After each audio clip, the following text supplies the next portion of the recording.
welcome to Simpler Bible, a daily journey to biblical understanding. For episode 177, we are in Jeremiah 3 and 4. I've called this one, If You Return, O Israel.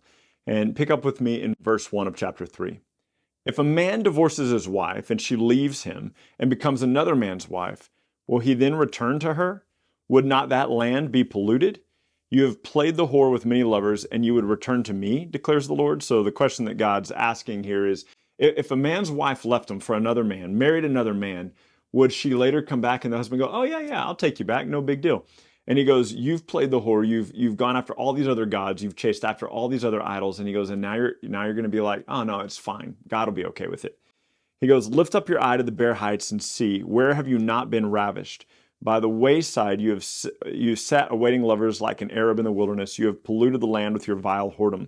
It is amazing how often God uses the sexual relationship between a husband and a wife as the picture of the relationship he desires with his people.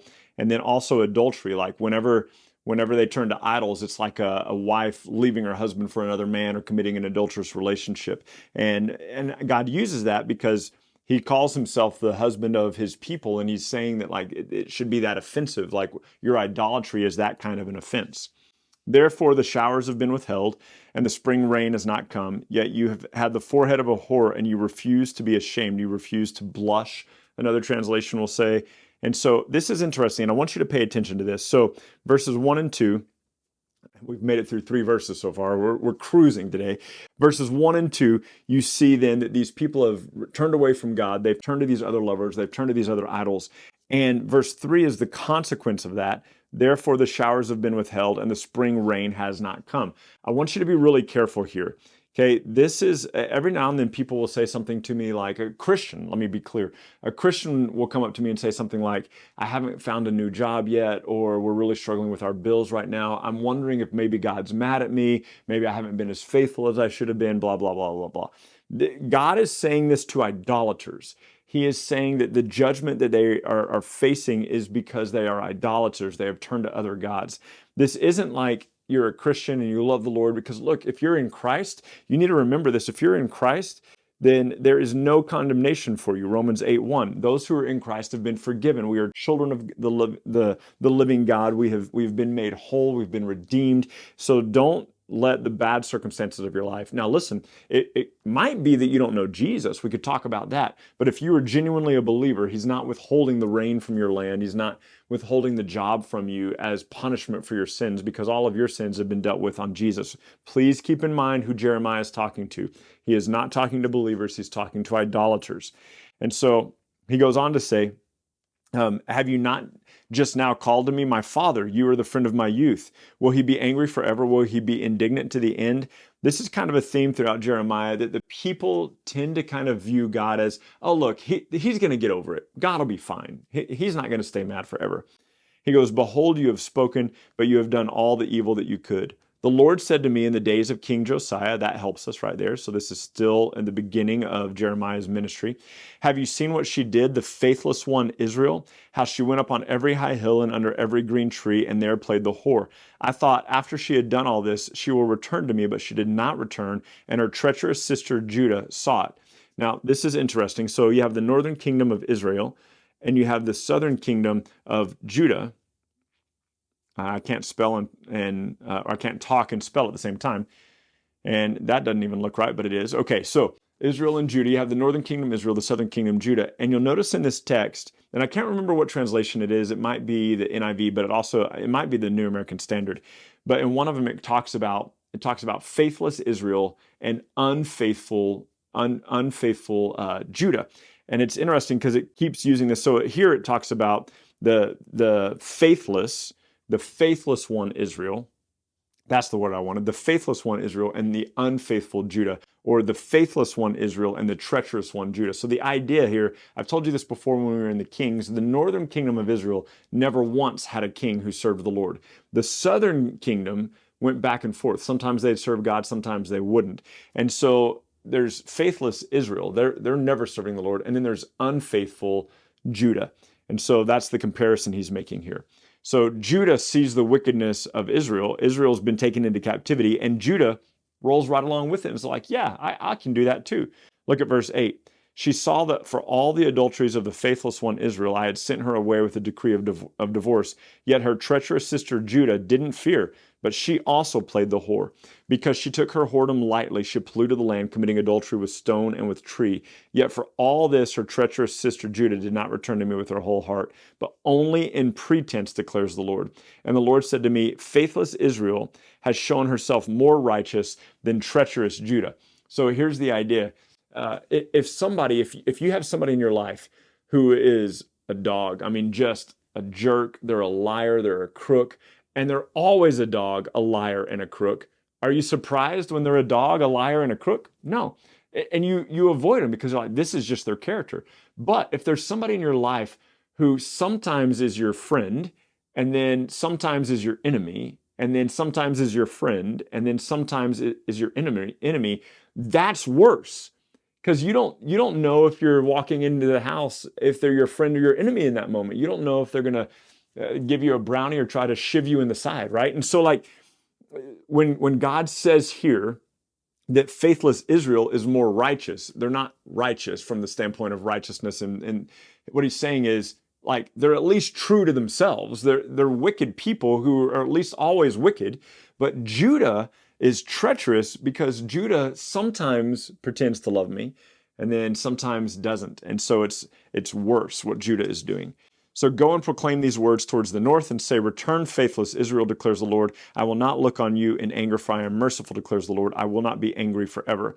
Only acknowledge your guilt, that you rebelled against the Lord your God and scattered your favors among the foreigners under every green tree. Only acknowledge that you have not obeyed me, declares the Lord.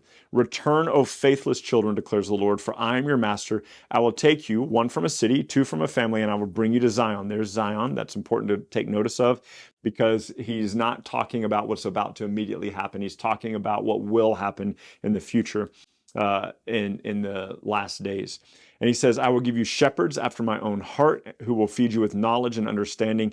And when you have multiplied and increased in the land in those days, declares the Lord, they will no more say, the ark of the covenant of the Lord, it shall not come to mind or be remembered or missed, and it shall not be made again. So he tells us right here the days he's talking about. He goes, what was the ark of the Lord for? The ark of the Lord was indicative of the presence of God. And he goes, in these days that I'm talking about, you won't need the ark of the covenant. You won't make it again and you won't miss it. Why? Because they will actually be in the presence of the Lord. So that kind of tells you about the time period he's talking about here. At that time, Jerusalem will be called the throne of the Lord. This also tells us the time it's talking about. Last days, Revelation stuff here. And all the nations will gather to it, to the presence of the Lord in Jerusalem, and they will no more stubbornly follow their own evil hearts. In those days, the house of Judah will join to the house of Israel, and together they will come from the land of the north to the land I gave your fathers for a heritage. I said how I would set you among my sons and give you a pleasant land, a heritage most beautiful of all the nations. And I thought you would call me my father and would not turn from following me. Surely, as a treacherous wife leaves her husband, so you have been treacherous to me, O house of Israel, declares the Lord.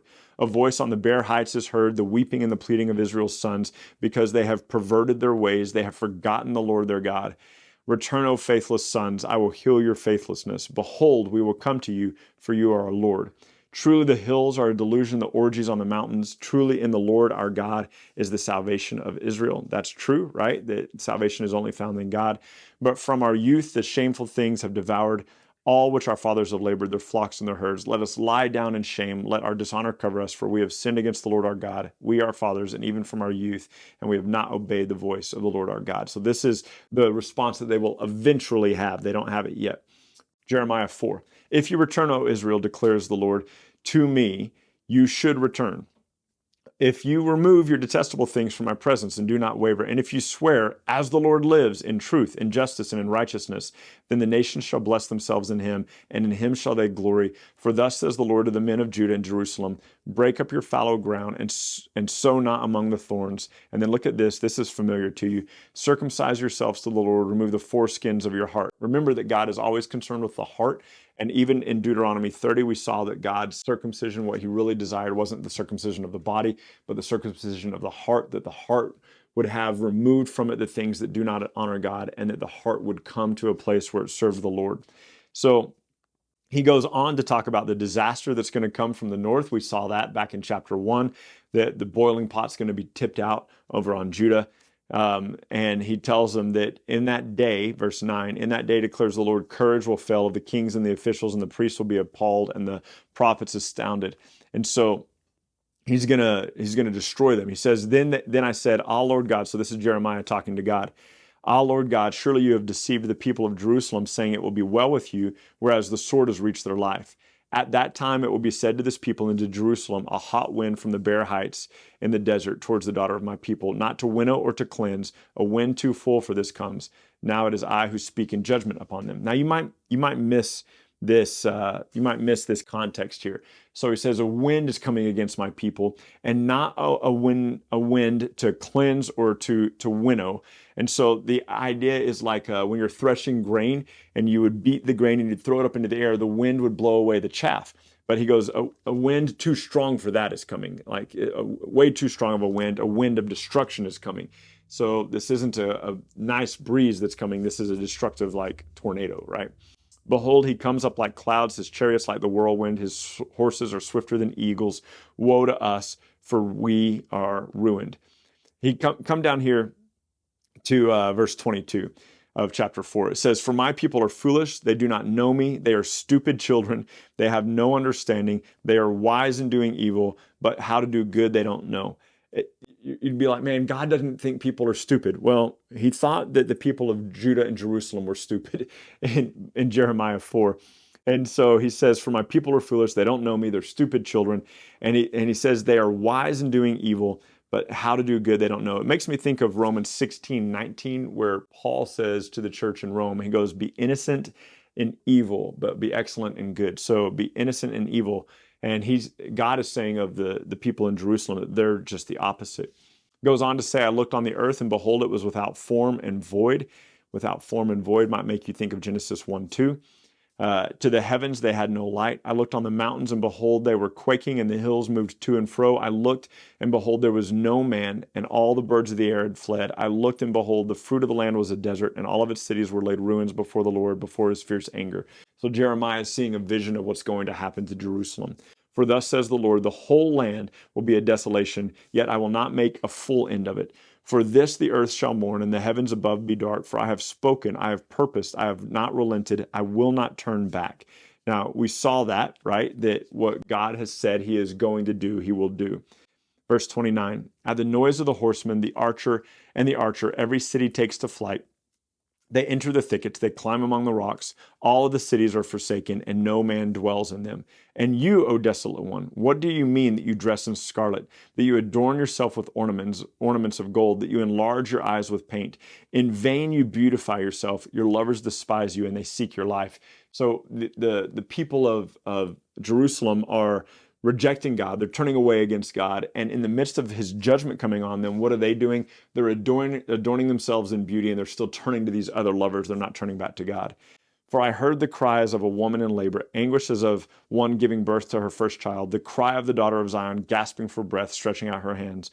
Woe is me, for I am fainting before the murderers. And so this is what God will do in the coming days. Now, what's interesting about this is that Josiah, during his reign, he was rebuilding the temple, and he found the book of the law in the temple, and Josiah actually repented. He read the book of the law and then had the book of the law read to the people and said, we have not been following this. And then he sent to Huldah the prophetess and asked of her, what's going to happen to us? And she said that Jerusalem was going to be destroyed. So Huldah the prophetess, we only see her in a little tiny place in the Kings. Huldah the prophetess proclaims to King Josiah that Jerusalem is going to be destroyed, and her contemporary Jeremiah is also proclaiming that Jerusalem will be destroyed. It is a very, very dark book for Jerusalem. We will be in Jeremiah 5 and 6 tomorrow, so pick up with us then and read ahead if you would like. We'll see you next time. Thank you so much for journeying with us today at Simpler Bible. Together, you and I have looked at another passage of Scripture and come to know the Bible a little bit better and enjoy God more fully. This video, along with all of our videos, can be found at simplerbible.com, where you can enjoy our Through the Bible in a Year course. You can also enjoy a wealth of resources, blog posts that take you a little bit deeper into the text, a Bible study format that you can use with your small groups or your family, and we're creating new content all the time, all with the commitment to help us be people who know and enjoy God more fully. Thank you so much for being part of it, and we can't wait to see you next time.